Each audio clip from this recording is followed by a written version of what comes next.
నమస్తే, నేను విజయ Chandrika. ABN breakfast news కి స్వాగతం. 100 సెంచరీ, దీనికి చాలా చాలా స్పెషాలిటీ ఉంటుంది. పిల్లలకైతే 100 మార్కులు అంటారు, అదే క్రికెటర్స్ ప్లేయర్స్కి అయితే సెంచరీతో పోలుస్తారు. అదే అడ్మినిస్ట్రేషన్ విషయానికి వస్తే 100 రోజులు. 100 అనేది నిజంగా చాలా చాలా ప్రత్యేకం. సినిమా వాళ్ళు అయితే అసలు దాని మీద పాటలే రాశారు, సెంచరీలు దాటే వయస్సు మాది అంటూ కూడా. అసలు 100కుండే ఆ కిక్, ఆ నెంబర్ చుట్టూ తిరిగే గేమ్ చాలా చాలా స్పెషల్గా ఉంటుంది. సో ఈరోజు ఆంధ్రప్రదేశ్లో కూటమి ప్రభుత్వం పాలన మొదలుపెట్టి 100 రోజులు పూర్తయిన నేపథ్యంలో మరి ఈ 100 రోజుల్లో 100 బంతుల్లో చంద్రబాబు సర్కార్ ఎన్ని 6లు కొట్టింది, ఎన్ని 4లు కొట్టింది, ఎంత డిఫెన్స్ ఆడారు, ఎన్ని నో బాల్స్ వైసీపీ నుంచి పడ్డాయి, ప్రతి బాల్ని ఆడారా లేదా ఇద్దరిద్దరు అక్కడక్కడ పిలిమొగ్గలు వేశారు అని వినిపించే నేపథ్యంలో ఏమైనా అవుట్ అయ్యే పరిస్థితి ఉందా? క్లీన్ బౌల్ చేయడానికి వర్షాలు విపత్తుల రూపంలో వస్తే మరి నిలబడి డిఫెన్స్ ఆడగలిగారా? మరి 100 రోజులు 100 చుట్టూ తిరుగుతున్న నేపథ్యంలో నిజంగా మరి అదేంటో, వైసీపీ వాళ్ళు కూడా 11 వచ్చారు క్రికెట్ టీం లాగా. మరి ఆ 11 మంది వేస్తున్నటువంటి బంతుల్లో కూటమి సర్కార్ ఎన్ని 6లు, ఎన్ని 4లు కొట్టింది, ఎన్ని నో బాల్స్ ఆడింది, ఎన్ని వైల్డ్ వేసింది, ఎంత మేర సక్సెస్ అయ్యారు, అసలు ప్రోగ్రెస్ రిపోర్ట్ ఎలా ఉంది, మంత్రులు ఎమ్మెల్యేల పనితీరు ఎలా ఉంది, 100కి ఎన్ని మార్కులు వచ్చాయి, అసలు వాళ్ళు ఇచ్చిన హామీలు ఎంత మేర నెరవేర్చారు, సక్సెస్ అయ్యారా, అసలు ప్రోగ్రెస్ రిపోర్ట్ గురించి రకరకాల విశ్లేషణలు ప్రారంభమయ్యాయి. కానీ మనం జాగ్రత్తగా ప్రోగ్రెస్ రిపోర్ట్ని గమనిస్తే నిజంగానే అదుర్స్, ఆరంభమే అదుర్స్ అని చెప్పడంలో ఖచ్చితంగా మొహమాటమే లేదు. కొన్ని విషయాలు మనం జాగ్రత్తగా అబ్జర్వ్ చేస్తే అసలు గత ప్రభుత్వానికి ఇప్పటికీ కొన్ని విషయాలు బేసిక్స్ మనం తీసుకున్నప్పుడు, శాంతి భద్రతల అంశం తీసుకుంటే కొంత అమ్మయ్య కాస్త నోరు మెదిపేటట్టు పరిస్థితి కనిపించింది. అక్కడక్కడ మార్పులు కనిపించాయి, బయటకు వస్తున్నారు బాధితులు, స్పష్టంగా మాకు ఇలా జరిగింది అన్యాయం, మీ ప్రభుత్వం వచ్చింది కదా న్యాయం చేయండి అని మాట్లాడుతున్న పరిస్థితులు. కాబట్టి గతానికి ఇప్పటికీ శాంతి భద్రతల విషయంలో స్పష్టంగా మార్పు కనిపించింది.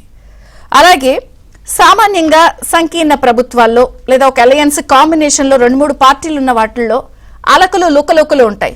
అదిగో వాళ్ళకి ఆ పార్టీకి ఇచ్చారు సీటు, మాకు ఈ క్యాబినెట్ ఇవ్వలేదు, మాకు ఈ పోస్ట్ ఇవ్వలేదు, ఎక్కడో ఒక్కడ వంకరగా మాట్లాడటం, ఎవరో ఒకళ్ళు ఏదో ఒక చిన్న అసంతృప్తులు లేకపోతే చిన్న చిన్న లోపాలు కనిపిస్తూ ఉంటాయి. కానీ ఆంధ్రప్రదేశ్లో ఉన్న కూటమి సర్కార్ నిజంగా పూర్తి సమన్వయంతో వెళ్తోంది. నిజంగా ఈ క్రెడిట్ 100కి 100% పవన్ కళ్యాణ్ గారికి ఇవ్వడంలో ఎటువంటి సందేహం లేదు. నేను నేర్చుకుంటున్నా, అందరూ సహకరించాలి. ఖచ్చితంగా బాబు గారి విజన్ లేకపోతే విజనరీ, ఆయన పాలనా దక్షత ఈ రాష్ట్రానికి గాడిని పెడతానికి కావాలి అంటూ వచ్చిన రోజు నుంచి ఆయన చెప్తూనే ఉన్న పరిస్థితి కనిపిస్తోంది. కాబట్టి కూటమిలో సఖ్యత స్పష్టంగా కనిపిస్తోంది. ఇదే కాకుండా కీలక హామీలు మేనిఫెస్టో విషయంలో మాత్రం కొంతమేర అసంతృప్తి కనిపిస్తోంది. ప్రజల్లో ఇచ్చిన హామీలు ఏమయ్యాయి అంటూ కొన్ని విషయాల్లో స్పష్టంగా ఓపెన్గా అడుగుతున్నారు. పూర్తి హామీలు నెరవేర్చడంలో మాత్రం కొంత అసంతృప్తి కనిపిస్తోంది. ఇచ్చిన కీలక హామీల్లో మాత్రం ప్రధానంగా వచ్చి రాగానే పెన్షన్ పెట్టారు, వీళ్ళు 4000 చేశారు. అలాగే నిరుద్యోగ యువతకు డిఎస్సి వేశారు, mega DSC, land titling act రద్దు, నిర్మాణ రంగాన్ని నిలబెట్టేందుకు ఉచిత ఇసుక, ఇవాళ కూడా పోర్టల్. కానీ ఉచిత ఇసుక విషయంలో కూడా కొంత లోపాలు ఉన్నట్టు అక్కడక్కడ మనకు వినిపిస్తోంది గట్టిగా. రీచ్ల్లో అందుబాటులో ఉండట్లేదని, వరదల నేపథ్యంలో కొంత ఇబ్బంది ఉన్నాయని ప్రభుత్వం చెప్తోంది. ఎనీవేస్, కీలక హామీల అమలు విషయంలో మంచి మార్కులే పడుతున్నాయి. కానీ కొన్ని హామీలు అమలు చేయడం లేదు, దానికి సమాధానం చెప్పట్లేదు ప్రభుత్వం అనేది వినిపిస్తోంది. కొంత నిధులు నిర్ణయాల ఘనతలు కూడా ఖచ్చితంగా ఉన్నాయి. కొంత ఇచ్చిన హామీలు చేస్తూనే పెట్టుబడుల దిశగా కూడా పూర్తి స్థాయిలో ఆకర్షించే ప్రయత్నం చేస్తున్నారు. బ్రాండ్ ఇమేజ్ బిల్డ్ ఏపీ అనే ఒక నినాదంతో ఏదైతే ప్రభుత్వం వెళ్తోందో కీలకమైన పెట్టుబడులు, ఇన్వెస్టర్స్ ను ఆకర్షించే ప్రయత్నం చేస్తున్నారు. అందులో భాగంగా బీపీసీఎల్ పెట్రో కారిడార్ ఏర్పాటుకు అంగీకారం లభించింది. సో కీలకమైన అంశాలు కనిపిస్తున్నాయి. అంటే సంక్షోభాన్ని కూడా పూర్తి స్థాయిలో చక్కగా మలుచుకోగల శక్తి సామర్థ్యంతో కూటమి సర్కార్ 100 రోజుల్లో 1000 అడుగులు వేస్తున్న పరిస్థితి కనిపిస్తున్నా కూడా అక్కడక్కడ మనకి కొన్ని లోకలుకలు లేకపోతే పిల్లి మొగ్గులు వినిపిస్తున్నాయి. మరి 1 కాదు 2 కాదు, నిజంగా చాలా అంచనాలు ఉన్నాయి. ఒక రకంగా చెప్పాలి అంటే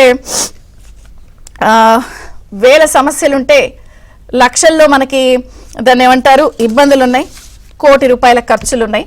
మరి ఇవన్నీ 100 రోజుల్లో ఎలా అధిగమించారు, ఎన్ని మార్పులు తీసుకొచ్చారు, ఎంత మార్కు చూపించారు, మరి 1000 అడుగులు అని చెప్తున్నట్టు 1000 అడుగులు మరి వెయ్యాలన్నా ఒక్క అడుగుతోనే ఆ మైలు మొదలవ్వాలి కాబట్టి ఆరంభం నిజంగానే అదృష్టం అనిపించిందా?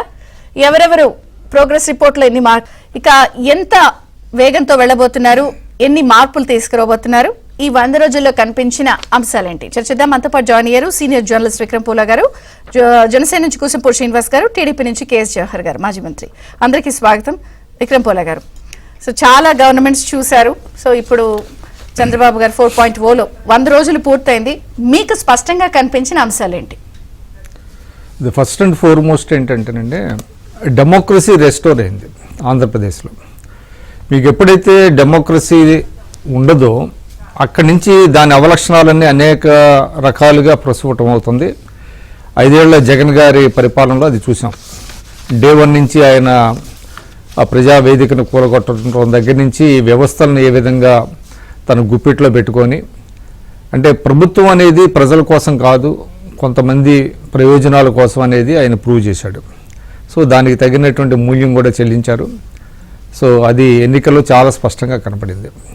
ఇక్కడ చంద్రబాబు నాయుడు గారి పరిపాలన, అదేవిధంగా కూటమి పరిపాలనలో ఫస్ట్ అంటే ఏంటంటే ఒక ప్రజాస్వామ్యయుతమైనటువంటి ఒక వాతావరణాన్ని క్రియేట్ చేయగలిగారు ఈ 100 రోజుల్లో. మీకు ఎప్పుడైతే ఆ ప్రజాస్వామ్యయుతమైనటువంటి వాతావరణం వస్తుందో ఆటోమేటిక్గా ఫలితాలు కూడా ఆ విధంగా వస్తాయి. ముఖ్యంగా ఇవాళ ఒక 100 రోజుల్లో ఒక సమీక్ష చేయటం కూడా దానికి ఒక పెద్ద ఉదాహరణ. అంటే 100 రోజుల పరిపాలన జరిగిన తర్వాత శాసనసభ్యుల్ని, అదేవిధంగా శాసన మండలి సభ్యుల్ని, పార్టీ ముఖ్యుల్ని వాళ్ళందరినీ కూర్చోబెట్టి ఒక సమీక్ష చేసుకోవటం, ఎక్కడ మొదలయ్యాము, ఎక్కడ ఈ 100 రోజుల్లో ఏ విధంగా మన అడుగులు పడుతున్నాయి, ఎంత వేగంగా పడి ఇంకా వేగంగా పడాల్సినటువంటి అవసరం ఉంది, ఎక్కడ హర్డిల్స్ ఉన్నాయి, ఎక్కడ అవరోధాలు వస్తున్నాయి, వాటిని ఏ విధంగా అధిగమించాలి అనే దాని మీద నిన్నంతా చర్చించారు. నిన్న చంద్రబాబు నాయుడు గారి ప్రసంగం కావచ్చు, అదేవిధంగా పురంధరేశ్వరి గారి ప్రసంగం కావచ్చు, పవన్ కళ్యాణ్ గారు, ముగ్గురు కూడా చాలా స్పిరిటెడ్ స్పీచెస్ ఇచ్చారు. నేను చాలా ఇంప్రెస్ అయింది. పురంధరేశ్వరి గారు చాలా తక్కువ ఇచ్చినప్పటికీ చాలా ఎఫెక్టివ్గా మాట్లాడగలిగారు. అంటే కూటమి ఏ విధంగా సమన్వయంతో కలిసి పనిచేయాలనే దాని మీద కూడా వారు ఒక స్పష్టత ఇచ్చిన విధానం చాలా బాగుంది. సరే, ఇక చంద్రబాబు నాయుడు గారు అన్ని అంశాలను ప్రస్తావించారు. ఇక పవన్ కళ్యాణ్ గారు కూడా ఆయన ఏ విధంగా ఈ 100 రోజుల పరిపాలన గతంలో ఎలా ఉందనేది చెప్పారు. ఇదంటే ఒక డైరెక్షన్లో, అంత మాత్రం చేత ఇది ప్రారంభమే. ఇది 100 రోజుల్లో ఏదో గోల్ రీచ్ అయినట్టు కాదు. ఒక తొలి అడుగులు ఏ విధంగా పడుతున్నాయి అనేది, అదేవిధంగా గాడి తప్పిన వ్యవస్థలని ఏ విధంగా గాడిలో పెట్టగలిగారు అనేటువంటిది ఒకటి వచ్చింది. ముఖ్యంగా అండి, ప్రకృతే ఒక రకంగా చెప్పాలంటే ఒక టెస్ట్ పెట్టిందేమని అనిపిస్తుంది. బుడమేరు ఏ విధంగా పొంగింది, విజయవాడ మునిగిపోవటం, విజయవాడ పరిసర ప్రాంతాలు, కృష్ణా జిల్లా, ఎన్టీఆర్ జిల్లా, ఇవన్నీ అందులో ప్రభుత్వానికి ఒక టెస్ట్. అది ఆ టెస్టులో ఏ విధంగా ప్రభుత్వం పెర్ఫార్మ్ చేయగలిగింది అనేది ప్రజలందరూ చూశారు. అది ఒక రకంగా చెప్పాలంటే అది బ్లెస్సింగ్ ఇన్ డిస్గైజ్ అంటారు. అది ఒక రకంగా చెప్పాలంటే అది అన్ఫార్చునేట్ ఇదైనప్పటికీ కూడా ఎంత క్విక్ గా, అంటే కింద పడటం అనేది కాదండి, ఎంత క్విక్ గా పైకి లేచామనేది ఇంపార్టెంట్ రాజకీయాల్లో కూడా. ఆ విధంగా ప్రభుత్వం వెంటనే సర్దుకొని దాన్ని ఎట్లా డిప్లాయ్ చేశారు, ఏ విధంగా యంత్రాంగాన్ని సమాయత్తం చేసి దాన్ని చేశారనేది ప్రకృతి ఒక పరీక్ష పెట్టింది. కాబట్టి ప్రత్యేకంగా మనం చెప్పాల్సినటువంటి అవసరం లేదు. అంటే ఇంకోటి, సరే కొన్ని ఇప్పటికే కొన్ని అమలు చేశారు, మీరు చెప్పారు. వాటి కంటే కూడా ముఖ్యంగా ఏంటంటే రూల్ ఆఫ్ లా అనేటువంటిది ఒకటి తీసుకొచ్చారు. ప్రతి ఒక్కరిలో ఒక జవాబుదారీతనం, అదేవిధంగా సింపుల్ గవర్నమెంటు, ఎక్కడ హంగామాలు ఆర్భాటాలు లేకుండా చేయటం అనేటువంటిది అది మనం చూసాము. అది ముఖ్యమంత్రి గారు చంద్రబాబు నాయుడు గారు చాలా స్పష్టంగా చెప్పారు. డే 1 నుంచి ఎక్కడ కూడా పూలదండల సంస్కృతి కానీ, సన్మానాలు, ఇట్లాంటి హంగులు ఆర్భాటాలు వద్దు, మనం చాలా సింపుల్గా వ్యవహరిద్దామని అందరికీ చెప్పారు. అది ఒక రకమైనటువంటి మంచి వాతావరణాన్ని, ఒక రాజకీయ వాతావరణాన్ని, గతంలో మనం చూడనటువంటి 5 సంవత్సరాలు మిస్ అయినటువంటి ఒక వాతావరణాన్ని ఒకటి క్రియేట్ చేయడంలో సఫలీకృతులయ్యారు. ఆ విధంగా అనేకం, ముఖ్యంగా ఏంటంటే ఇవాళ యాస్పిరేషన్స్ చాలా ఎక్కువ ఉన్నాయి. నిన్న ఆ పాయింట్ కూడా చంద్రబాబు నాయుడు గారు స్ట్రెస్ చేశారు. ప్రజల్లో చాలా ఆకాంక్షలు చాలా ఉన్నాయి. ఒకటండి, ముఖ్యంగా ఏంటంటే ఇవాళ ప్రజల ఆదాయాలు పెరగాలి. నిన్నే క్యాబినెట్ నిర్ణయాలు నేను చూసినట్లయితే ఒక నిర్ణయం ఒకటి ఏంటంటే ఎంఎస్ఎంఈలకి 100 కోట్లతో ఒక కార్పస్ ఫండ్ ఒకటి ఏర్పాటు చేయాలని ఒక నిర్ణయం తీసుకున్నారు. అది చాలా ఇంపార్టెంట్. అది ఎందుకంటే వాళ్ళ ఉపాధి ఉద్యోగాలు లేక ప్రజల్లో చాలా ఇబ్బందులు పడుతున్నారు, నిరుద్యోగ యువత. ఆ దిశగా పరిశ్రమలను మళ్ళీ రప్పిస్తున్నారు. ఆ విధంగా చూసినట్లయితే తొలి అడుగులు చాలా చక్కగా అంటే ఒక సవ్య దిశలోనే పడుతున్నాయి. అందువల్ల సో ఫార్ సో గుడ్.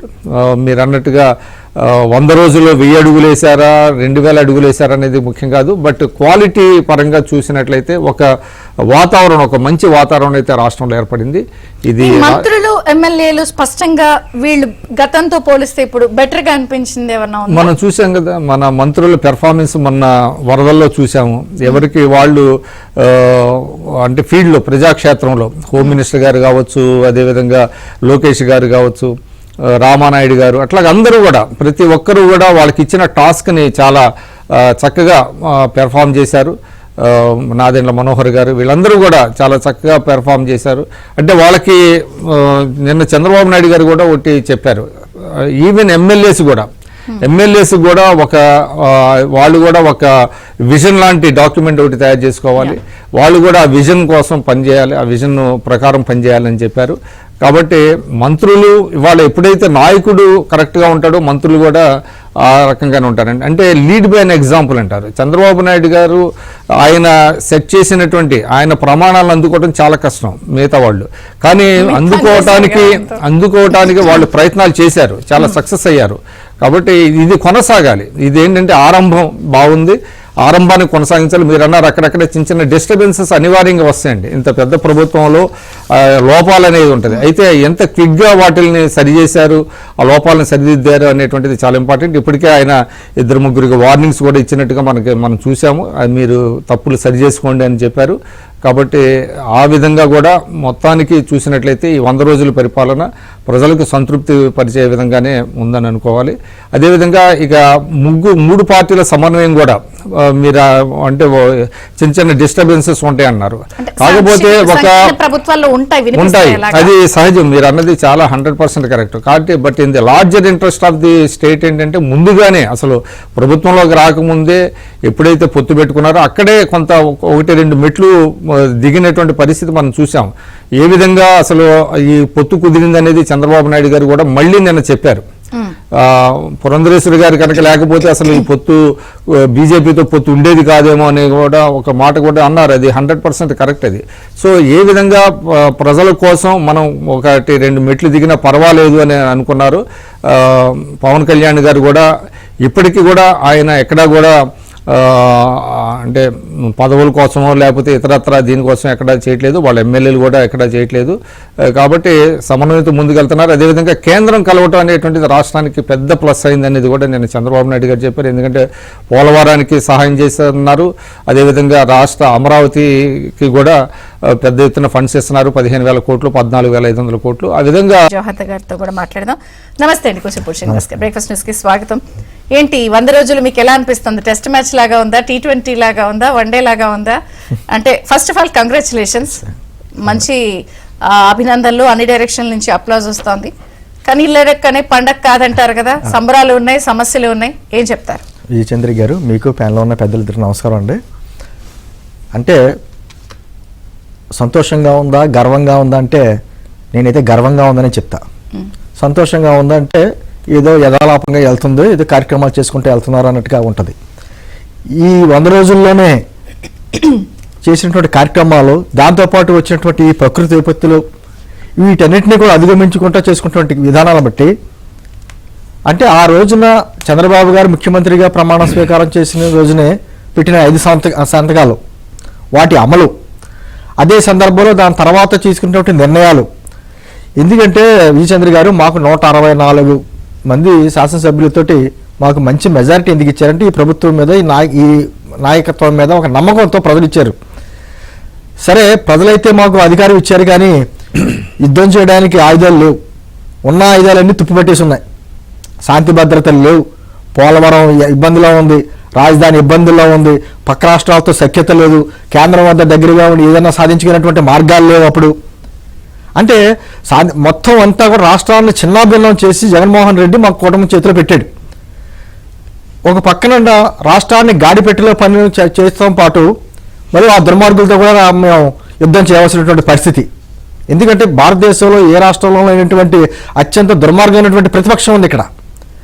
ఎక్కడైనా సరే రాష్ట్రానికి సంబంధించిన అంశాల్లో ఎక్కడైనా పొరపాట్లు ఉంటే చెప్పొచ్చు, లేకపోతే విధానపరంగా ఏదైనా విమర్శించవచ్చు. కానీ మొత్తం రాష్ట్రం సర్వనాశనం అయిపోయింది.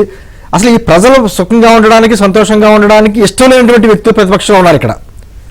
ఈ సందర్భంలో ఒక పక్కన మేము పెట్టినటువంటి సంతకాలు కావచ్చు, లేకపోతే ఇచ్చినటువంటి హామీలు కావచ్చు, ఒకటే చెప్పుకుంటే వెళ్తే విజయచంద్ర గారు పెద్ద లిస్టే వస్తుంది. ఎందుకంటే రాష్ట్ర ఖజానా మొత్తం ఖాళీ అయిపోయి ఉన్నటువంటి పరిస్థితి. ఈ సందర్భంలో ప్రజలకు ఇచ్చినటువంటి హామీలు నెరవేర్చుకుంటూ వెళ్ళడానికి, వాళ్ళ కాళ్ళ మీద వాళ్ళు నిలబడే చేసేటువంటి కార్యక్రమాలు చేసుకుంటూ వెళ్ళడానికి, అదేవిధంగా ఎప్పటి నుంచో ఉన్నటువంటి పరిష్కారం కాని సమస్యలు, విభజన సమస్యలు కావచ్చు, వివిధ రకాలైన సమస్యలు పరిష్కారం దిశగా పనిచేయడానికి కావచ్చు, ఏదైనా ఒక ముందడుగులు మాత్రం పడ్డాయి. మీరు అన్నారు చూసారా, మేము ఆడుతుంటే 11 మంది క్రికెట్ తెలిసిన వాళ్ళతో కాదు, వాళ్ళ గూటి బిల్లు ఆడేవాళ్ళు, వాళ్ళు తీసుకొచ్చి మాతో క్రికెట్ అంటే ఎలా కుదురుద్ది వాళ్ళకి తెలియదు. విధానపరమైనటువంటి విమర్శ కూడా వాళ్ళకి తెలియదు. నేను అంటుంది ఈ రోజున 5 సంతకాలు, కొంతమంది కొన్ని డిబేట్లో కూడా చూశాను, అంటే కొన్ని మంచి పనులు చేశారే కానీ కొన్ని అసంతృప్తులు కూడా ఉన్నాయని. ఇప్పుడు జరిగింది 100 రోజులు. ఈ 100 రోజుల్లో గత 20 రోజులు బట్టి కసిగా ఉన్నారు ప్రజలు. యాక్షన్లు తీసేసుకోండి, వాళ్ళ మీద తీసుకోండి. 1, 2 మీ 3 పార్టీల కేడర్ కూడా కొంత పదవుల విషయంలో వాటిల్లో ఇంకా ఎప్పుడు అని ఒక అసంతృప్తి అంటుంది. ఖచ్చితంగా ఉంటాయి, లేకపోతే ఎలాగా ఉంటాయి. కానీ అంటుందో వాటిని ఎక్కడా కూడా చట్టబద్ధ పాలన చేసుకుంటే వెళ్తా, రాజ్యాంగానికి ఎప్పుడు ఇబ్బంది కలగకుండా, అంటే ఒక నిజమైనటువంటి సుపరిపాలన అంటే ఎలా ఉంటుంది అనేటువంటి చూపించుకుంటూ వెళ్ళాలి. ఏదో నేను పదే చెప్తాను, ప్రజల భావోద్రేకాలు బట్టి ప్రభుత్వాలు పనిచేయవు, ప్రజల అభిప్రాయాలు బట్టి తీసుకుంటాయి. కానీ వాళ్ళ భావోద్రేకాలు బట్టి ప్రభుత్వాలు పనిచేయకూడదు. ఎందుకంటే ఎన్నో రకంగా ఇన్స్టెంట్ జస్టిస్ కోరుకుంటారు ఎక్కడైనా సరే, ఇమ్మీడియట్గా జరిగిపోవాలి, ఈ విధంగా జరిగిపోవాలని చెప్పేసి అని. మేము అధికారంలోకి వచ్చిన వెంటనే మీరు గమనించండి, ఈ సంతకాలతో పాటు గత 5 సంవత్సరాల్లో జరిగినటువంటి విభక్తులన్నింటినీ కూడా శ్వేతపత్రాల రూపంలో ప్రజల ముందుకు ఉంచాం. అది మద్యం గురించి కావచ్చు, లేకపోతే జరిగిన దోపిడీ కావచ్చు, శాంతి భద్రత విషయాలు కావచ్చు, అమరావతి విషయాలు కావచ్చు, పోలవరం విషయం కావచ్చు, ఏం జరిగిందో అనేది ప్రజలకు వివరించుకుంటూ వచ్చాం శ్వేతపత్రాల రూపంలో. అదే సందర్భంలో కేంద్రం నుంచి ఏ విధంగా రాబట్టుకోవాలి, ఈ రోజున మన ఓటాన్ అకౌంట్ బడ్జెట్ లో కూడా ఒక పక్క నుంచి సంక్షేమానికి, అదే విధంగా అభివృద్ధికి, అంటే జలవనరులకి దాదాపు 15,000 కోట్లు కేటాయించారు. అదేవిధంగా సంక్షేమానికి 13,000 కోట్లు కేటాయించి మా ప్రభుత్వం సంక్షేమం అధికారం 2 కళ్ళుగా ముందుకెళ్తాయనేది చెప్పకనే చెప్పాం. అదే సందర్భంలో కేంద్రం నుంచి ఈ రోజున కేంద్ర సహకారం కూడా ఉండడంతో అమరావతికి ఒక 15,000 కోట్ల అనౌన్స్మెంట్ అయినా, లేకపోతే పోలవరానికి 12,000 కోట్ల పైన అనౌన్స్మెంట్ అయినా, అంటే తిరిగి ఒక రాష్ట్రాన్ని, అభివృద్ధిని, పాలనని గాడిలో పెట్టేటువంటి కార్యక్రమాలు చేసుకుంటూ వెళ్తున్నారు. మీరు జనసేనగా మీ ప్రభుత్వానికి ఎన్ని మార్కులు వేసుకుంటారు? ఎందుకంటే 21 సీట్స్ కి 100% స్ట్రైక్ రేటు. సో మీకు 95% స్ట్రైక్ రేటుతో ఇచ్చారు అధికారం. ఎక్కడ కూడా నిజంగా చెప్పాలంటే పవన్ కళ్యాణ్ గారిని ఖచ్చితంగా ఇక్కడ మెచ్చుకుని తీరాలి. ఆయన నిజంగా రాముడికి లక్ష్మణుడు సహకరించినట్టు అందరూ సహకరించండి, వినండి, చెయ్యండి అని అంటున్నారు. బట్ డెఫినెట్ గా ఏదో ఒకటి గారు ఏమైందంటే, ముందుగా మీరు చెప్పినట్టు 3 పార్టీల కలయికతో వచ్చినప్పుడు 3 పార్టీల నాయకులకు ఉద్దేశం ఒకటే, ముందు రాష్ట్రాన్ని గాలిలో పెట్టాలి, ఆ రాక్షస పాలన నుంచి ప్రజల్ని ముక్తి చేయాలి అనేటువంటి లక్ష్యంతో ఏర్పడినటువంటి కూటమి. కాబట్టి సొంతంగా ఉన్నటువంటి లాభాలను అన్నింటినీ కూడా ఇందాక పెద్దలు చెప్పినట్టు ఒక మెట్టి ఎక్కడ దిగాలో అక్కడ దిగి ముందు రాష్ట్రాన్ని ఈ వైసీపీ విముక్త ఆంధ్రప్రదేశ్కి చేయాలనేటువంటి ఒక నిర్దిష్టమైన ప్రణాళికతో కూటమి ఏర్పడింది. కాబట్టి ఆ లక్ష్యంతో పనిచేసినప్పుడు ఈ స్వలాభాలు లేకపోతే సొంత పార్టీ లక్ష్యాలు అన్ని పక్కకి వెళ్తాయి. ముందు రాష్ట్రం ముఖ్యం. ఏంటంది, మీరు మార్కులు వేసుకోమంటే మా పేపర్ మేమే రాసుకుని మేమే మార్కులు వేసుకుంటున్నది కరెక్ట్ కూడా కాదు. ఎగ్జామ్ రాసి వచ్చిన తర్వాత ఎన్ని మార్కులు వస్తాయో మనం అసెస్మెంట్ వేసుకుంటాం. ఖచ్చితంగా ఏమంటుందంటే మేము 100 మేము చెప్పుకోవచ్చు. ఏంటంటే మాకు ప్రజలు వేయాలి. ఈ రోజున ఎటువంటి పరిస్థితుల్లో వీళ్ళకి అధికారం ఇచ్చిన తర్వాత మనం ఎటువంటి ఎక్స్పెక్ట్ చేసినానికి కూటమి ప్రభుత్వం అనుకూలంగా ఉందా లేదా, ఆ మార్కులు సాధించిందా లేదా ప్రజలు చెప్పాలి. ఎందుకంటే ప్రజల చేతిలో మేము పెడతాం.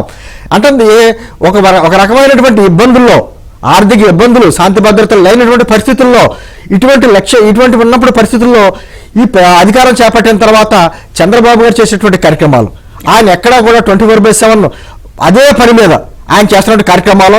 అదే సందర్భంలో ముఖ్యంగా విజయచంద్ర గారు మీరు చెప్పినట్టు పవన్ కళ్యాణ్ గారు పంచాయతీ వ్యవస్థ ఏ విధంగా గాడి మొత్తం తప్పిందో, జల్ జీవన్ మిషన్ సంబంధించి దాదాపు 700 కోట్లు ఇచ్చేస్తే అవి కూడా వాడేసుకున్నారు. వాళ్ళకి సంబంధించినటువంటి ఫైనాన్స్ కమిషన్ డబ్బులు కూడా పంచాయతీలు వాడేశారు. పంచాయతీలు నీరు అయిపోయినాయి. అటువంటి సమయంలో దాదాపు 13,326 గ్రామ పంచాయతీలకి ఒకే రోజు గ్రామ సభలు నిర్వహించి దాదాపు 69 పనులు ఏ విధంగా చేయాలో దిశానిర్దేశం చేసి దాదాపు 4,500 కోట్ల రూపాయలు పనులు అప్పచెప్పారు అంటే అది ఒక రికార్డు, వరల్డ్ రికార్డు యూఎన్ కూడా గుర్తించింది. నేనంటే ఇవన్నీ చెప్పుకుంటే వెళ్తే ఒక్కొక్కటి నేనంటే ఖచ్చితంగా ఇబ్బందులు ఉన్నాయి, అసంతృప్తులు ఉంటాయి. కొంతమంది మీరు అన్నట్టు కొంచెం కుప్పిగంతులు వేస్తూ ఉంటారు, వాళ్ళ నాయకులు సరి చేస్తూ ఉంటారు, ఇవన్నీ జరుగుతూ ఉంటాయి. ఎందుకంటే మనం పక్కన పిల్లి మొగ్గలు అని చెప్పి మీ పార్టీకి సంబంధించిన ఎమ్మెల్యేల మీద కూడా వస్తే ఇప్పుడు ప్రోగ్రెస్ రిపోర్ట్లు రెడీ వస్తుంది అంటే ఖచ్చితంగా కొంతమంది ఇప్పుడు ఒకే కుటుంబం తల్లికి పెట్టిన బిడ్డలే అందరూ ఒకలా ఉండరు, రకరకాలుగా ఉంటారు. ఇప్పుడు ఒక టీం ఉందంటే టీంలో అందరూ ఒకేలా ఆడరు, కొంతమంది ఎక్కువ బాగా ఆడతారు, కొంతమంది తక్కువ ఆడొచ్చు. నేను రౌతును బట్టే గుర్రం ఉంటుంది. ఖచ్చితంగా ఈ రోజున పవన్ కళ్యాణ్ గారు, చంద్రబాబు గారు, పవన్ కళ్యాణ్ గారు, బుర్రంధేశ్వర గారు అంటే ఇటువంటి రాష్ట్ర ప్రభుత్వం అటు పక్క నుంచి కేంద్ర ప్రభుత్వం సహకారంతో చేస్తున్నటువంటి కార్యక్రమాలు ఏవైతే ఉన్నాయో ఖచ్చితంగా ఇది రాష్ట్ర భవిష్యత్తుని చక్కగా తీసుకెళ్లే విధానం. అంటే 5 సంవత్సరాల్లో చేయవలసిన 3 నెలల్లోనే మీరు చెప్పుకోవడానికి బోర్డున్నాయి. గత 5 సంవత్సరాలు ఏం చేశారా అంటే అన్ని అక్రమాలు లేకపోతే అబద్ధాలతో నడిచింది ప్రభుత్వం కదా. ఈ రోజుకి కూడా ఇప్పుడు మన పిన్నెల రామకృష్ణారెడ్డి గారితో ఉదాంతం ఉందండి. ఆయన రాజ్యాంగ విరుద్ధంగా మిషన్ పగలగొట్టడానికి కేసులో జైలుకి కూడా వెళ్ళొచ్చాడు.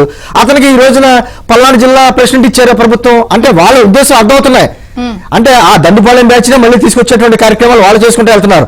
నేనంటే అదే సందర్భంలో మనం చేసే ప్రతి కార్యక్రమాన్ని అడ్డుపెట్టి రాష్ట్రం ఏదో చిన్నభిన్నం అయిపోతుంది, రాష్ట్రంలో శాంతి భద్రతలు లేవు అనేటువంటి ఢిల్లీ వేదికగా వెళ్ళి చేసేటువంటి హల్చల్ చేయడం కార్యక్రమాలు అంటే అన్ని ప్రతి కార్యక్రమానికి అడ్డుపెట్టే కార్యక్రమాలు, ప్రకృతి విభక్తులు కూడా బుర్రజల్లేటువంటి రాజకీయాలు చేయడాలు, ఇన్ని కార్యక్రమాలు అంటే 100 రోజుల్లో చేసేటువంటి కార్యక్రమాలు అద్భుతమైన కార్యక్రమాలని మేము చెప్పొచ్చు.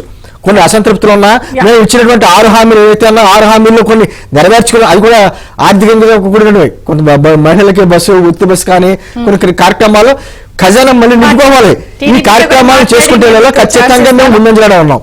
టీడీపీ నుంచి జవహర్ గారు ఉన్నారు. జవహర్ గారు నమస్తే, బ్రేక్ఫాస్ట్ న్యూస్ కి స్వాగతం, కంగ్రాచులేషన్స్. సో విపత్తుని హ్యాండిల్ చేశారు, ఇచ్చిన హామీల్లో పెన్షన్, మెగా డిఎస్సీలా ఒక్కొక్కటిగా అమలు చేసుకుంటూ వచ్చారు, పెట్టుబడులు వచ్చాయి, సంతృప్తిగా ఉన్నారా?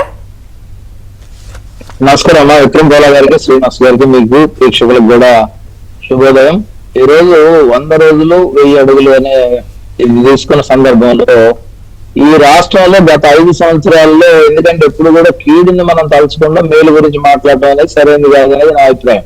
ఎందుకంటే ప్రక్షాళన, పరిపాలన, ఎందుకంటే గతంలో జరిగినటువంటి అవకతవకలు, వ్యవస్థల నిర్వీర్యం, దాంతో పాటుగా ఈ రాష్ట్రంలో శాంతి భద్రతల పరిస్థితి, దళితుల పరిస్థితి, బీసీల పరిస్థితి అన్నింటిని కూడా చూసుకున్న తర్వాత కేంద్రం ఇచ్చినటువంటి సహాయాన్ని కూడా ఏ విధంగా నిర్వీర్యం చేసినటువంటి ఇవన్నీ కూడా మన దృష్టిలో పెట్టుకొని పరిపాలన సాగించాలనేది అందరూ ఉన్నాం. కానీ ఇందాక మీరు ఇంకా పిల్లి మొగ్గలు వీటి గురించి మాట్లాడుతున్న సందర్భం నాకు ఒకటే గుర్తొచ్చింది.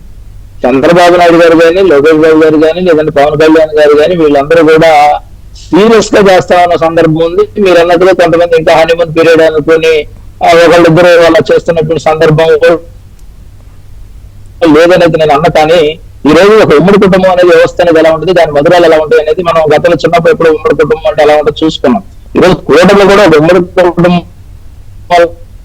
పనిచేస్తూ ఈ రాష్ట్ర ప్రజల పక్షాన వారి అవసరతలు దాంతో పాటుగా వాళ్ళకి ఇబ్బందులు అన్నిటి కూడా అడ్రస్ చేస్తూ ముందుకు వెళ్తున్నటువంటి సందర్భం మనం చూస్తా ఉన్నాం. ఎందుకంటే చంద్రబాబు నాయుడు గారు గతంలో కూడా దూది వచ్చినప్పుడు కానీ, తిత్తులు వచ్చినప్పుడు కానీ ఏ విధంగా ఆయన ట్రీట్ చేశారు. ఇప్పుడు సింగనగర్ కానీ, విజయవాడకు వచ్చినటువంటి కానీ ఇక్కడ పోటీ దురదృష్టం ఏంటంటే దేవతలకన్నా రాక్షసులకు మధ్య పోటీ ఏ విధంగా అదే రకమైనటువంటి పోటీ రాష్ట్రంలో 100 రోజుల్లో కూడా మన పెద్దానికి కూడా అడ్డుపడుతున్నటువంటి సందర్భం మనం చూస్తా ఉన్నాం. దాంతో పాటు విక్రమ్ పోలవరం గారికి నాకు కొంచెం ఏంటంటే కేంద్రానికి మన అవసరం ఉంది. ఈ రోజు పొత్తు వల్ల మనం లాభపడుతున్నట్టు బార్గెనింగ్ కెపాసిటీ మనకి పెరిగింది. బార్గెనింగ్ కెపాసిటీ ఎలా పెరిగింది అనేది మన అందరం కూడా రాజకీయాల గురించి మాట్లాడే వాళ్ళందరూ కూడా అర్థం అవుతుంది. ఈరోజు మనకి బార్గెనింగ్ కెపాసిటీ పెరగడం వల్ల రాష్ట్ర అభివృద్ధి అనేది, రాష్ట్ర ప్రయోజనాలు అనేది కాపాడబడతా ఉన్నాయి. దానిలో పవన్ కళ్యాణ్ గారి పాత్ర కానీ, పురంధరేశ్వరి గారి పాత్ర కానీ అంతంలో చంద్రబాబు నాయుడు గారు ఈ రోజు తన మా పార్టీలో 5 సంవత్సరాలు కష్టపడ్డటువంటి వ్యక్తులకి అవతలలో 31 సీట్లు ఇచ్చి ఒప్పించడం అనేది అద్భుతమైన సంఘటన అది. ఎందుకంటే సీనియర్ లీడర్స్, పెద్ద పెద్ద లీడర్స్ కూడా పక్కన పెట్టేసి పొత్తు ధర్మాన్ని పాటిస్తూ వాళ్ళకి అవకాశాలు ఇచ్చి ఈ రోజు ఉన్నటువంటి పరిస్థితుల్లో ఇక్కడ త్యాగం ఎవరిది అనే దానికన్నా కూడా ప్రజల కోసం త్యాగం చేసినటువంటి సందర్భాన్ని కూడా మనం గుర్తు చేసుకోవాల్సినటువంటి అవసరం ఉంది. ఈ రోజు రాష్ట్రంలో ఉన్నటువంటి వాస్తవ పరిస్థితులు చేసినప్పుడు ఈ రాష్ట్రంలో, ఎందుకంటే మొన్ననే విజయసాయి రెడ్డి ట్వీట్ పెడితే మీడియాలోనే ఇంకో దానిలో స్క్రోలింగ్ చూశాను. ఎందుకంటే 9 లక్షల కోట్ల రూపాయలు అప్పు చేశారు 100 రోజుల్లో అనే విధంగా ఆయన ట్వీట్ పెట్టాడు. ఈ రోజు జీతాలు 1వ తారీఖున ఇచ్చినటువంటి పరిస్థితి గత 5 సంవత్సరాలు ఎందుకు లేదు? అదే విధంగా దశల వారీగా పెన్షన్ ఎందుకు పెంచారు? 3,000 ఇస్తారన్న ఒకేసారి ఎందుకు ఇవ్వలేదు? మేము వచ్చిన తర్వాత 7,000 రూపాయలు ఎలా ఇవ్వగలిగాం? వీటన్నిటి కూడా కేంద్రం నుంచి సహకారంతో పాటు ఒక అడ్మినిస్ట్రేటర్, ఎందుకంటే ఒక సమర్థమైనటువంటి కుటుంబ యజమాని ఏ విధంగా పిల్లల్ని నొప్పిగా వెళ్ళకుండా ఏ విధంగా చూస్తాడో అదే విధంగా చంద్రబాబు నాయుడు గారు చూడటం వల్ల ఇవన్నీ కూడా అధిగమించుకుంటూ వస్తా ఉన్నాం. దాంతో పాటు మేము ఇచ్చిన సూపర్ 6 లో ఏదో ల్యాండ్ టైటిలింగ్ యాక్ట్ కానీ లేదంటే బిఎస్సీ కానీ ఇవన్నీ కూడా ఒకటొకటి దశలవారీ చేసుకుంటూ వస్తా ఉన్నాం. త్వరలో దీపావళికి గ్యాస్ కనెక్షన్ ఇవ్వబోతానని స్వయంగా ముఖ్యమంత్రి గారు ప్రకటించారు. దాంతో పాటు ఈరోజు ఇరిగేషన్ డిపార్ట్మెంట్ కానీ మిగతా డిపార్ట్మెంట్ అన్నింటి కూడా చేయాల్సినటువంటి స్ట్రీమ్ లైన్ చేయాల్సినటువంటి పరిస్థితి ఉంది. బుడమేరు ఎందుకు మునిగింది? ఆపరేషన్ బుడమేరు స్టార్ట్ చేయాల్సినటువంటి అవసరమే వచ్చిందంటే అన్యాక్రాంతమైనటువంటి ఏర్లు కానీ అన్యాక్రాంతమైనటువంటి నదుల యొక్క కానీ అన్నింటినీ కూడా ప్రక్షాళన చేయడం కోసం చంద్రబాబు నాయుడు గారు వ్యూహాత్మకంగా వెళ్తా ఉన్నారు. కేంద్రం సహకరిస్తా ఉంది. దాంతో పాటుగా కేంద్రంలో వాళ్ళ క్రియాశీలకంగా చంద్రబాబు నాయుడు గారు ఉండి వాళ్ళకి డైరెక్షన్స్ ఇవ్వడం కానీ లేదంటే మనకు రావాల్సినటువంటి దానిలో కానీ కూటమిని పటిష్టం చేయడానికి గతంలో ఆయనకు ఉన్నటువంటి ఎక్స్పీరియన్స్ బట్టే ఈరోజు చేసుకుంటూ వెళ్తా ఉన్నారు. ఈ 100 రోజుల్లోనే మేమైతే ఇళ్ళకి కానీ పండుగ అయిందనేది మేమైతే అనుకోవట్లేదు. ఎందుకంటే మాకు సవాళ్ళు ఉన్నాయి, కష్టాలు ఉన్నాయి, దాంతో పాటుగా మాకు ఆశయాలు ఉన్నాయి. దాంతో నిజంగా ఒక్క రంగం విషయంగా చూస్తే మీరు అంటున్నారు యువత సాటిస్ఫాక్షన్ ఉంది, పెన్షన్ పెంచాం, పేదలు సంక్షేమం బెటర్ గా చేశాం, ఇలా వివిధ వర్గాల్ని సాటిస్ఫై చేశారు అని అంటున్నప్పుడు కొన్ని విమర్శలు కూడా వస్తున్నాయి. మీరు ఆన్సర్ చేసి వివరణ ఇస్తే కొంత బెటర్. ప్రభుత్వం నుంచి మీరు రిప్రజెంట్ చేస్తున్నారు కాబట్టి అనేది ఏంటంటే పాత అధికారులని ఇబ్బంది పెట్టిన వాళ్ళని ఇంకా అక్కడక్కడ కొనసాగించడాన్ని మీరు ఎలా సమర్థించుకుంటారు? దీనిపై విపరీతమైన విమర్శ వస్తుంది కదా.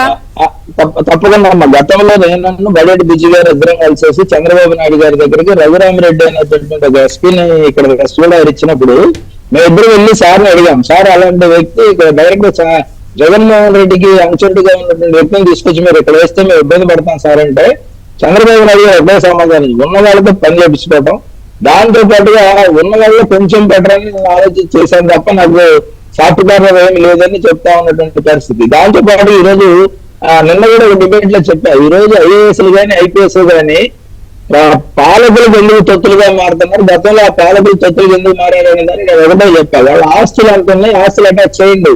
ఈ రోజు ఒక అధికారికి, ఎందుకంటే ఏసీబీ అనేది కింది స్థాయి అధికారులు పనిచేస్తా ఉంది కానీ సివిల్ సర్వీస్ లో ఉన్నటువంటి వ్యక్తులకి ఎవరికి కూడా ఈరోజు వాళ్ళ ఆస్తులు ఎంత, వాళ్ళ ఆదాయం ఎంత, వీటి లెక్కలు ఎవరికి లేవు. బినామీలు ఎంతమంది ఉన్నారమ్మా? నాకు మొన్న నేను కారులో వెళ్తా ఉంటే ఒకరు క్రాస్ చేసుకుని వెళ్ళి బండి నా కారు ఎదురు పెట్టి నమస్కారం సార్ అన్నాడు. వాడు సాధారణ రోడ్డు మీద తిరిగే కుర్రాడు ఇన్నోవా కారులో వచ్చేసి రోడ్డు మీద ఆపాడు. ఎలా అంటే ఒక పేరు చెప్తాడు. ఆ పేరు చెప్పడానికి నాకు ఇబ్బంది లేదు కానీ ఆ ఐఏఎస్ ఆఫీసర్ దగ్గర పనిచేసే వ్యక్తి ఇన్నోవా కారులో వెళ్తా ఉన్నటువంటి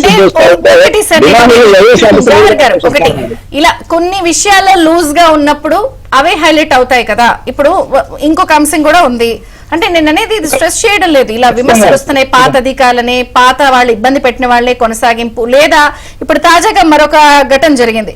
మాజీ మంత్రి రోజా ఓఎస్డీకి మీరు విచారణ బాధ్యత ఇచ్చారు, అంటే అది అడ్మినిస్ట్రేషన్ లూజ్ గా ఉండడం కదా. విశాఖలో ప్రాజెక్టుల కేటాయింపులపై అప్పుడు నిజాలు దాచిపెడతారు కదా, ఆయన ఓఎస్డీకి మీరే విచారణ చేయమని ఇస్తే. అందుకని నేను ఇందాక నుంచి అడుగుతున్నాను మిమ్మల్ని, ఇలాంటివి వస్తున్నప్పుడు ఎక్కడన్నా వైసీపీ ట్రాప్ లో పడుతున్నారా? వైసీపీ ట్రాప్ లో పడతాయి అన్నదన్నమ్మ. ఇప్పుడు ఎలా ఉంటదంటే, ఇప్పుడు చంద్రబాబు నాయుడు గారిని అనపర్తిలో ఆపిన సందర్భంలో అక్కడ ఉన్నటువంటి సిఐ గాని ఎస్ఐ గాని వాళ్ళు వెళ్ళేసి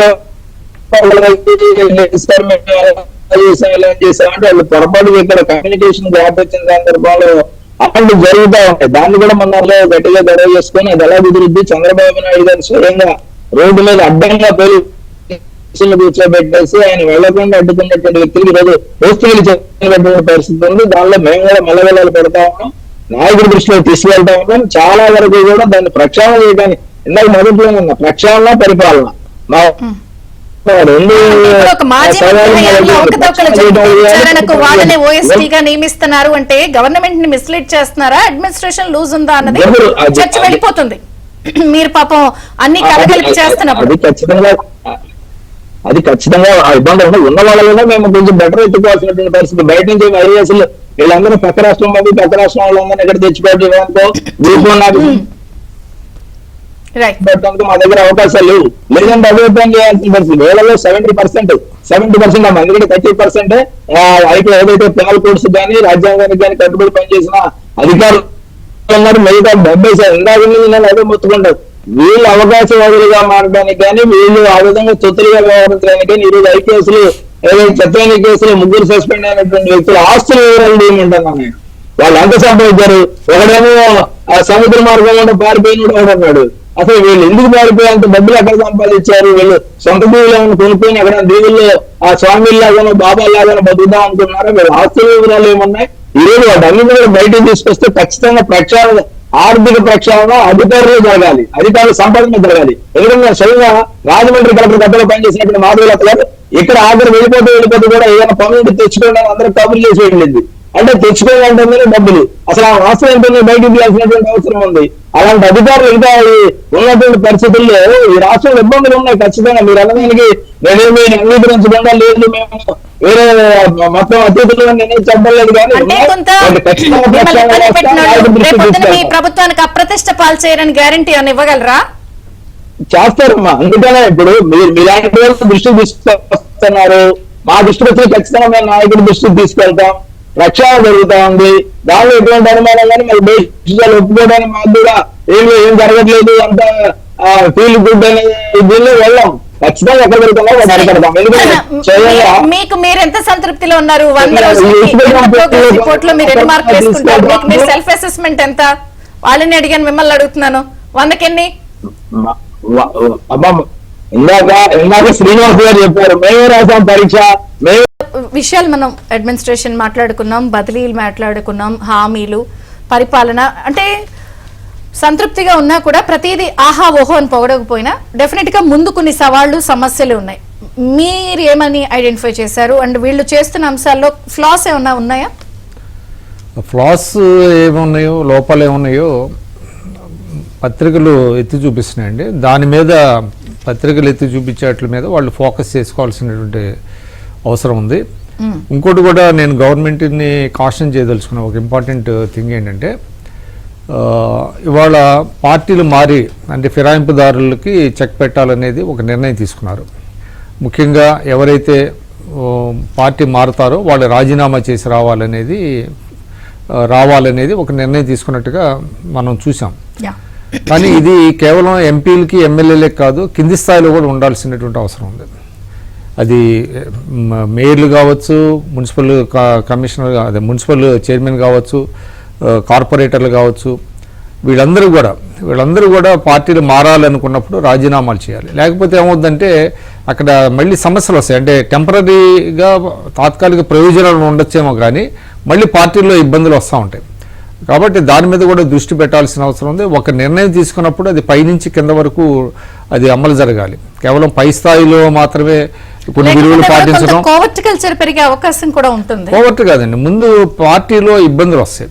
ఎందుకంటే 5 ఏళ్ళగా ఉండేటువంటిది అక్కడ ఏమవుతుందంటే ఆ పార్టీ ఉండే బ్యాలెన్స్ ఏమవుతుందంటే అప్సెట్ అవుతుంది. అది దాని మీద కూడా దృష్టి పెట్టాల్సిన అవసరం ఉంది. తాత్కాలిక ప్రయోజనాల లేకపోతే దీర్ఘకాలిక ప్రయోజనాలు అనే దాని మీద వాళ్ళు దృష్టి పెట్టాల్సినటువంటి అవసరం ఉంది. దాని మీద కూడా ఒక చర్చ అయితే జరుగుతున్నది. ఎందుకంటే పై స్థాయిలోనైనా ఈ విలువలు అనేటువంటిది కింద స్థాయిలో ఆ విలువలు పాటించాల్సిన అవసరం లేదనేటువంటిది కూడా ఒకటి ఉన్నది. దాని మీద పెట్టాలి. ముఖ్యంగా అండి ఈ 100 రోజుల్లో బాగా అంటే గ్లేరింగ్గా కనిపించేటువంటి మంచి నిర్ణయాల్లో నాకు ఒకటైతే సలహాదారుల విషయంలో ఒకటి ఉందండి. గతంలో ఎడాపెడా సలహాదారులు వేశారు. ఎవరైతే వాళ్ళకి నచ్చిన వాళ్ళని, వాళ్ళకి ఏమన్నా వాళ్ళకున్న నైపుణ్యాలు ఉన్నాయా లేవా ఇది అన్నీ పక్కన పెట్టేసి వాళ్ళకి తొత్తుల్లాగా ఉండే వాళ్ళందరినీ తీసుకొచ్చి పెద్ద పెద్ద పోస్టులు ఇచ్చి వాళ్ళకి లక్షల్లో జీతాలు ఇచ్చి ప్రభుత్వ ఖజానా మీద భారం మోపారు, ప్రజలని మోసం చేశారు. కానీ మొన్న చూసాం కన్నయ్య నాయుడు గారు అనేటువంటి ఒక మాజీ ఒక ఇంజనీర్, ఆయన ఇరిగేషన్లో సలహాదారుగా వేయటం వల్ల ఆయన ఎంత మేలు జరిగిందంటే తుంగభద్ర డ్యాము గేట్లు ఆయన వెంటనే సకాలంలో దాన్ని బిగించటం, అదేవిధంగా కృష్ణా బ్యారేజ్ దగ్గర కూడా ఆయన సేవలు వినియోగించుకోవడం, ఇవన్నీ చూసినట్లయితే ఇది చాలా ఒక మంచి నియామకం అని చెప్పాలి. అంటే సలహాదారులు అనేవాళ్ళు ఉపయోగపడాలి, ఓన్లీ ఎక్స్పర్ట్స్ ఆయా రంగాల్లో ఉండేటువంటి నైపుణ్యాలు ఉన్నటువంటి వాళ్ళని తీసుకోవాలి తప్ప మనకేదో అధికారం ఉంది మనల్ని ఎవరు అడగరు అనేటువంటి ధోరణిలో లాస్ట్ టైము ఇష్టానుసారంగా సలహాదారులు పెట్టారు. అదేవిధంగా అందువల్ల ఇట్లాంటి కొన్ని ఏంటంటే ప్రజల్లో బాగా చర్చ జరుగుతాయండి, ఇలాంటివన్నీ కూడా చర్చ జరుగుతాయి. అందువల్ల చంద్రబాబు నాయుడు గారు చాలా స్పష్టంగా ఆయన తీసుకునేటువంటి నిర్ణయాలు చూసినట్లయితే ఈ రాష్ట్రం ఏదైతే మనం వెనుకబాటులో ఉందో ఇవాళ మనం చూసాం, పరిశ్రమల విషయంలో కావచ్చు, పెట్టుబడుల ఆకర్షణలో కావచ్చు, రాష్ట్రం చాలా వెనుకబడి ఉంది. కాబట్టి దాన్ని ముందుకు తీసుకెళ్ళడంలో కూడా ఆయన మనం చూసాం త్రీ టైమ్స్ ఇప్పటికీ ఆయన ఢిల్లీ వెళ్ళి అంటే మోడీ గారిని కలవటం కానివ్వండి. అదేవిధంగా మొన్న మనం చూసాం గ్రీన్ ఎనర్జీలో ఆయన ఫోకస్ పెట్టారు. అది కనుక వస్తే ప్రతి ఇంటికి కూడా ఒక 300 ఇవి యూనిట్స్ వరకు కూడా సేవ్ అవుతుంది అనమాట. ఆ ప్రాజెక్టు కూడా వస్తే కనుక చాలా ఉపయోగం ఉంటుంది. కాబట్టి ఈ విధమైనటువంటి స్టెప్స్ మనం గతంలో చూడలేం. అసలు ఇంకోటి ఏంటంటే ముఖ్యంగా ప్రజలతో అనుసంధానం, ప్రజల దగ్గరికి వెళ్తున్నారు, ప్రజల నుంచి వినతులను స్వీకరిస్తున్నారు, గ్రీవెన్స్ సెల్స్ పెట్టారు. అదేవిధంగా ఇవాళ లోకేష్ గారు అయితే ప్రతిరోజు దాదాపుగా తన నియోజకవర్గంలో ఆయన పబ్లిక్ ని మీట్ అవుతున్నారు. ఈ రకమైనటువంటిది ప్రతి ఎమ్మెల్యే కూడా చేయాల్సినటువంటి అవసరం ఉంది. అదేవిధంగా పార్టీ ఆఫీసులో కొంతమంది మంత్రుల్ని, శాసనసభ్యుల్ని అందుబాటులో ఉంచుతున్నారు, ప్రజల సమస్యలు తెలుసుకుంటున్నారు. అంటే గతంలో ఏంటంటే ప్రజలని కేవలం లబ్ధిదారులుగా చూశాండి జగన్మోహన్ రెడ్డి గారు. ఏంటంటే వాళ్ళు ఓన్లీ లబ్ధిదారులు, కానీ వాళ్ళ ప్రజలు లబ్ధిదారులే కాదు, వాళ్ళు స్టేక్ హోల్డర్స్ కూడా, వాళ్ళు అంటే భాగస్వాములు కూడా, ఈ రాష్ట్రంలో భాగస్వాములు. ముఖ్యంగా మనం చూసామంటే ఈ ప్రభుత్వాన్ని ఓన్ చేసుకున్నందువల్లే ఇవాళ ఎంతమంది పారిశ్రామికవేత్తలే కాదు, చిన్న వాళ్ళు కూడా వచ్చి ఇవాళ 2 లక్షలు, ₹1,00,000, ₹50,000 కూడా విరాళాలు అందించడం చూసినట్లయితే సో అంటే ఆ ఓర్నెస్ పెరిగింది. ఇది మన రాష్ట్రం, మన రాష్ట్రానికి ఒక విపత్తు వచ్చింది, మనం కూడా సహాయం చేయాలి అనేటువంటి ఒక ఆ ఓర్నెస్ ఇది కలగటం అనేటువంటిది గొప్ప విషయం. ఇది అందువల్ల దీన్ని ఈ విధంగానే కొనసాగించాలి, ఈ కల్చర్ని కొనసాగించాల్సినటువంటి అవసరం ఉంది. ఈ కల్చర్ని పాడు చేయకూడదు తాత్కాలిక ప్రయోజనాల కోసం. కాబట్టి వైఎస్ఆర్సీపీ వాసనలో ఉన్నటువంటి అధికారులు కావచ్చు, నాయకులను కావచ్చు, వాళ్ళు కేవలం కండువాలు మార్చి వచ్చినంత మాత్రాన వాళ్ళని తీసుకోకుండా 1-2 సార్లు ఆలోచించాల్సినటువంటి అవసరం కూడా ఉందండి. ఒకటి అంటే పాలన చేయడంతో పాటు ప్రజల భాగస్వామ్యాన్ని కూడా పెంచడం అనేది మనం ఈ ప్రభుత్వాలు, ఈ కుటుంబ ప్రభుత్వాలు చేసినటువంటి మంచి పని. ఎందుకంటే అసలు మీరు ఈ పరిపాలన ఎలా చేయగలరు, ఏం చేయగలరు అనేటువంటి ఒక ఛాలెంజ్లు విసురుతున్నారు పక్కన. మీరు ఉదాహరణ వాలంటీర్ల విషయం కావచ్చు, వాలంటీర్లు లేకపోతే కనీసం పెన్షన్లు కూడా ఇవ్వలేరు, వాళ్ళ సహాయం లేకపోతే ఏమీ చేయలేనటువంటి మాటలు మాట్లాడిన వ్యక్తులకి సమాధానంగా వాలంటీర్లు అవసరం లేకుండా అధికారులతోటే ఇంటింటికి పెన్షన్ ఇచ్చేటువంటి కార్యక్రమం చేసుకుంటూ వెళ్ళాం. అదే సందర్భంలో మీరు ఎంఎస్ఎంఈ నిన్న కూడా మనకు చెప్పించారు. చిన్న పారిశ్రామికవేత్తలు, వ్యాపారవేత్తలు అందరికీ కూడా వాళ్ళ కాళ్ళ మీద వాళ్ళు నిలబడే కార్యక్రమాలు. ఒక ప్రకృతి విపత్తు వచ్చినప్పుడు మీరు నిన్న కూడా డిబేట్ ఆ విషయంలో పెట్టారు. అంటే పెద్ద అంటే వ్యక్తులతో పాటు చిన్న కోళ్లతో సహా చివరి స్థాయి వరకు ఏ విధంగా న్యాయం చేయాలి, వెళ్ళాలి, వాళ్ళ కాళ్ళ మీద మళ్ళీ తిరిగి వాళ్ళ జీవితాలు ఎలా బాగుపరచుకోవాలనే విషయాల మీద దృష్టి పెట్టడం. అదే విధంగా ముందుగా గ్రామ పంచాయతీలు, గ్రామాలు బాగుపడాలని గ్రామ పంచాయతీలు ఏ విధంగా మళ్ళీ పరిపుష్టి కావాలన్నటువంటి విషయం మీద దృష్టి పెట్టడం. అదే విధంగా పారిశ్రామికవేత్తలు, వ్యాపారవేత్తలు అందరూ కూడా తిరిగి ఈ రాష్ట్రంలో పెట్టుబడి పెట్టడం మాకు ఇబ్బంది ఏమి లేదు, మా భవిష్యత్తు బాగుంటది అనేటువంటి ఒక నమ్మకాన్ని, భరోసాని ఇక్కడ కల్పించే కార్యక్రమాలు చేసుకుంటూ వెళ్దాం. సవాళ్ళే పెద్ద సవాల్ ఎదురుగుండా కనిపిస్తుంది కదండి. వైసీపీ పెద్ద మనకి సమస్య, పెద్ద సవాల్ ఈ రాష్ట్రంలో. అదే సందర్భంలో మీ గవర్నమెంట్ ని డిఫేమ్ చేస్తున్న వాళ్ళపైన ఖచ్చితంగా అంటే నేను అంటుంది కొంతమంది అధికారులు ఇంకా మత్తు వదలలేదు, ఆ వాసనలో ఉన్నారు, ఇంకా ఉన్నారు. ఇప్పుడు వాసుదేవరెడ్డి కావచ్చు, లేకపోతే వెంకటరెడ్డి, జవహర్ రెడ్డి, రకరకాల పేర్లు వస్తున్నాయి. ఖచ్చితంగా మనం వాళ్ళ చట్టబద్ధంగా వాళ్ళకి సమ్మతి తీసుకునే చర్యలు తీసుకుంటాం. మొన్న జత్వాని కేసే ఉంది. ఈ రోజున ఈ రాష్ట్రంలో చట్టబద్ధ పాలన ఉంది కాబట్టి ఒక నమ్మకంతో కదా అమ్మాయి ఇక్కడికి వచ్చి నేర్పగలిగింది, లేకపోతే ఏం చేయగలిగేది. నేను అంటుంది వ్యవస్థలని బాగుపరిచేటువంటి కార్యక్రమంలో కొన్ని ఆలస్యం కావచ్చు, కానీ అలక్ష్యం మాత్రం కాదు, అసమర్థత అసలే కాదు. జవహర్ గారు కంక్లూడింగ్ రిమార్క్స్ ప్లీజ్. ఈ రోజు దాదాపుగా 5 సంవత్సరాలు అంటే 60 నెలల పాలనలో కేవలం 3 నెలల పాలనే జరిగినటువంటి సందర్భం. ఈ 3 నెలల పాలనలో కూడా అనుభవం ఉన్న నాయకులు ఉండటం వల్ల చాలా తక్కువ, ఎందుకంటే ప్రజల అసంతృప్తి అనేది చాలా తక్కువ స్థాయిలోను, సంతృప్తి స్థాయిలో ఎక్కువ స్థాయిలో ఉన్నటువంటి పరిస్థితి ఈ 100 రోజుల్లో చూస్తా ఉన్నాం. దాంతో పాటుగా ప్రక్షాళనకు మేము ఎక్కువగా మొగ్గు చూపాల్సినటువంటి పరిస్థితి ఉంది. ఎందుకంటే ఇందాక మిత్రులు చెప్పినట్టు, శ్రీనివాస్ గారు చెప్పినట్టు జత్వానీ కేసే కాదు, గతంలో సుబ్రహ్మణ్యం గారి కేసు, సుబ్రహ్మణ్యం కేసు కానీ, సుధాకర్ గారి కేసు కానీ, దళితుల మీద ప్రత్యేకంగా జరిగినటువంటి దాడుల మీద కానీ, అదే విధంగా ఈ రాష్ట్రం మీద జరిగినటువంటి దాడుల్లో కానీ, వీటన్నిటిని కూడా బయటికి తీసుకెళ్లి ఏ విధంగా ప్రక్షాళన చేయాలంటానికి దాని మీద సమయం సరిపోతుంది. ఎందుకంటే అన్ని తప్పులు ఎవరు కూడా శిశుపాలుడో లేకపోతే ఇంకోటి లెక్క చూడడం లేదు. జగన్మోహన్ రెడ్డి పాలనలో జరిగిన తప్పులకి దానికి 100, 200, 300 లెక్కడానికి లేనటువంటి పరిస్థితుల్లో ఖచ్చితంగా రాబోయే రోజుల్లో ఒక పక్క ఏమో ప్రక్షాళన చేస్తాం, మరో పక్క పరిపాలన చేస్తాం. ఈ రాష్ట్రంలో ప్రజల యొక్క ఆశలకి, ఆకాంక్షలకి వాళ్ళందరూ కూడా వాళ్ళ గుర్తులు కూడా ఎవరో చూడలే ప్రజలు. జగన్ వర్సెస్ చంద్రబాబు నాయుడు గారు, లేదా జగన్ వర్సెస్ ప్రజలు, ఈ విధంగా చూసిన సందర్భంలో ఇంత భారీ మెజారిటీ రావడం, ఆ భారీ మెజారిటీతో ఈ రోజు ఉబ్బి తబ్బిపోయే పరిస్థితి లేదు. ఏ విధంగా చేయాలన్న ఆందోళనతోనే చంద్రబాబు నాయుడు గారు 18 గంటల పైగా, గతంలో ఆయన ఏదో చెప్తా ఉంటే చాలా మంది అది ఎలా కుదురుద్ది అని మాట్లాడిన వాళ్ళు కూడా, విమర్శకులు కూడా నోరు మూసుకొని ఈరోజు చంద్రబాబు నాయుడు గారి సమర్థతను పోడుతా ఉన్నటువంటి సందర్భంలో ఈ రోజు ఖచ్చితంగా కూటమి ప్రభుత్వంలో ఇబ్బందులు వేల సమస్యలు, 1,00,000 ఇబ్బందులు, 1,00,00,000 అవసరాలు ఉన్నాయి. సో అన్ని కూడా సమర్థత ఉంటే ఏదైనా కూడా నెట్టుకు రావచ్చు. సాటిస్ఫై చేస్తున్నారు. క్యాడర్ ఎందుకు ఇంకా అసంతృప్తిగా ఉన్నారు? క్యాడర్ కి ప్రధానంగా ఏంటంటే వాళ్ళు పడిన ఇబ్బందులు అవతలను కూడా పెట్టాలని కొంతమంది కోరుకుంటా ఉన్నటువంటి సందర్భం. ఎందుకంటే వాడు నన్ను కొట్టాడు కాబట్టి నేను వాడిని కొడతానంటే చంద్రబాబు నాయుడు గారు ఊరుకోరు. ఎందుకంటే చంద్రబాబు నాయుడు గారు ఒక చట్టం ఉంది, రాజ్యాంగం ఉంది, దాని ప్రకారం వెళ్తానంటారు తప్ప వేరే వెళ్ళరు. దానివల్ల కొంత అసంతృప్తులు ఉన్నాయి. అదే విధంగా విచ్చలవిడిగా గతంలో ఇసుక గానీ, మద్యం గానీ, లేకపోతే మైన్స్ గానీ ఏమి తవ్వుకోవడానికి ఇప్పుడు వాళ్ళు ఎలా చేశారు మేము అలా చేయాలని కొంతమంది ఎవరైనా అసంతృప్తి ఉండొచ్చు, కానీ వాటికి ఎక్కడా కూడా లేదు. నేను స్వయంగా డీజీపీ గారికి లేదంటే ఎస్పీ గారికి కూడా చెప్పి కొన్ని ఆపించినటువంటి సందర్భాలు ఉన్నాయి. నేను చూస్తే ఎక్కడన్నా అన్యాయం జరుగుతూ ఉంటే, లేదు ఎక్కడన్నా శాండ్ విషయంలో కానీ, వైన్ విషయంలో కానీ వీటిలో ఏదైనా జరుగుతూ ఉంటే నేను స్వయంగా నిన్న కూడా కంప్లైంట్ చేశా. మీకు కావాలంటే ఎవిడెన్స్ చూపిస్తాను. ఎందుకంటే మేము దేన్ని ఉపేక్షించాం. ఎవరైనా సరే చంద్రబాబు నాయుడు గారు ఉన్నారు, ఇంకా ప్రజలు కాబట్టి సో 100 రోజుల్లో 1000 అడుగులు వేస్తుంది, 1000 అడుగులు, 1,00,000 అడుగులు, 1,00,000 అడుగులుగా మారాలని కోరుకుంటున్నాం. All the best. అన్ని ఆశలు నెరవేరుతాయి. థ్యాంక్ యూ జవహర్ గారు, కూచంపూడి శ్రీనివాస్ గారు, విక్రంపుల గారు.